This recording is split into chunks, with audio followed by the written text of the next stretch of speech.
أعوذ بالله من الشيطان الرجيم. بسم الله الرحمن الرحيم.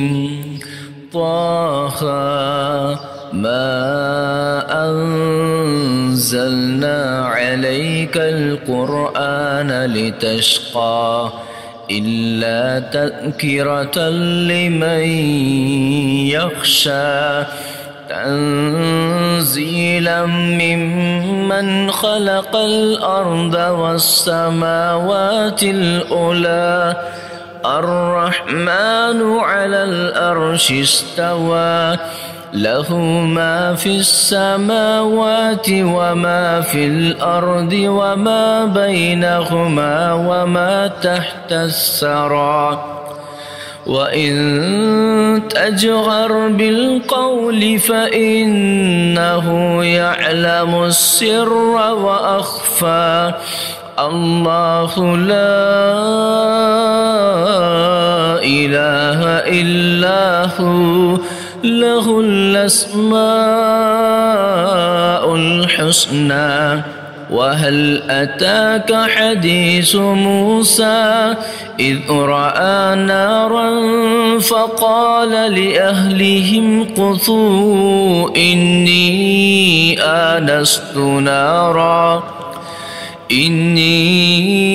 آنست نارا لعلي آتيكم منها بقبس أو أجد على النار هدى.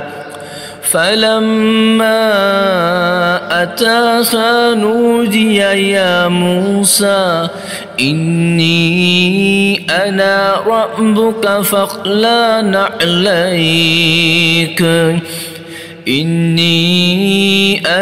ربك فاخلع نعليك إنك بالوادي المقدس طوى وأنا اخترتك فاستمع لما يوحى إنني أنا الله لا إله إلا أنا فاعبدني وأقم الصلاة لذكري إن الساعة آتية أكاد أخفيها لتجزى كل نفس بما تسعى فلا يصدنك عنها من لا يؤمن بها واتبع هواه فترضى.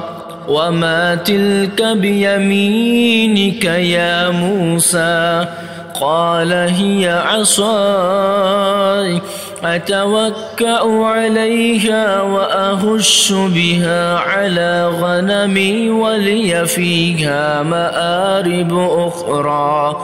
قال ألقها يا موسى فألقاها فإذا هي حية تسعى.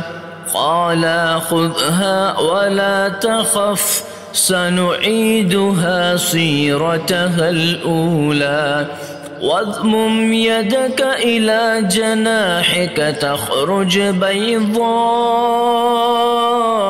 من غير سوء آية أخرى لنريك من آياتنا الكبرى. اذهب إلى فرعون إنه طغى.